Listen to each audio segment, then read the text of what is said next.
उदाहरण आहे, तर आपण ते सोडवणार आहोत.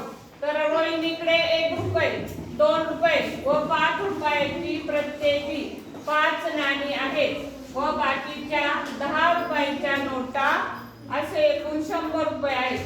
तर तिच्याकडे 10 रुपयाच्या एकूण किती नोटा आहेत? तर आता इथं काय करायला पाहिजे रे? प्रथम बेरीज. तर 1 रुपया, 2 रुपये व 5 रुपयांची बेरीज. काय करायची? बेरीज. 1 अधिक 2 अधिक 5. मग याची बेरीज किती येणार आहे? यांची बेरीज येणार आहे 8. किती येणार आहे? 8. मग इथं काय आपल्याला मिळाले? 8 संख्या मिळालेली.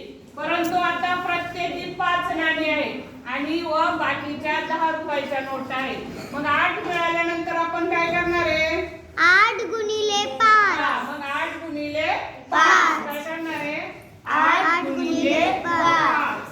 मग 8 पंचे 40. 40. किती मिळाले? 40. मग आता 40 मिळाले. मग पुढे काय सांगितलंय त्यांनी? बाकीच्या 10 रुपयाच्या नोटा असे एकूण 100 रुपये आहेत. तर आता तिच्याकडे 10 रुपयाच्या एकूण किती नोटा आहेत असं विचारले ना. मग आता पुढे आपण काय करणार आहे? 100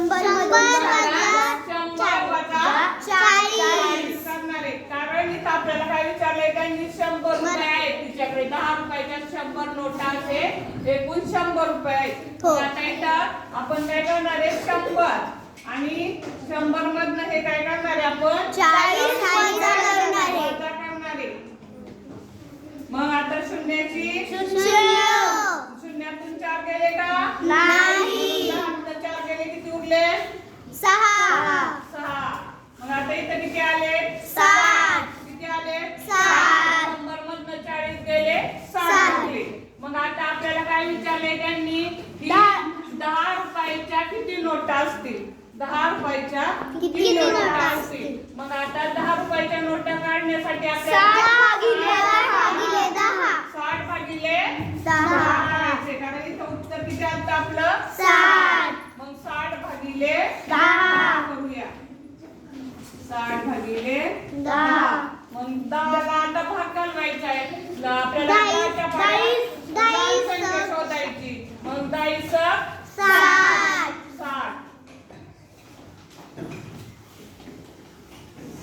शून्य गेले, शून्य. आणि 6 गेले, शून्य. मग आता इथं किती उत्तर मिळाले? 6. मग आता आपल्याला त्यांनी काय विचारलं होतं? तर तिच्याकडे 10 रुपयाच्या किती नोटा आहेत? मग आता 10 रुपयाच्या किती नोटा मिळाल्या? 6. किती नोटा मिळाल्या? 6. म्हणजे अशा पद्धतीने उत्तर काढलं तर पटकन आपल्याला उत्तर येईल. मिळेल. समजलं सगळ्यांना? हो.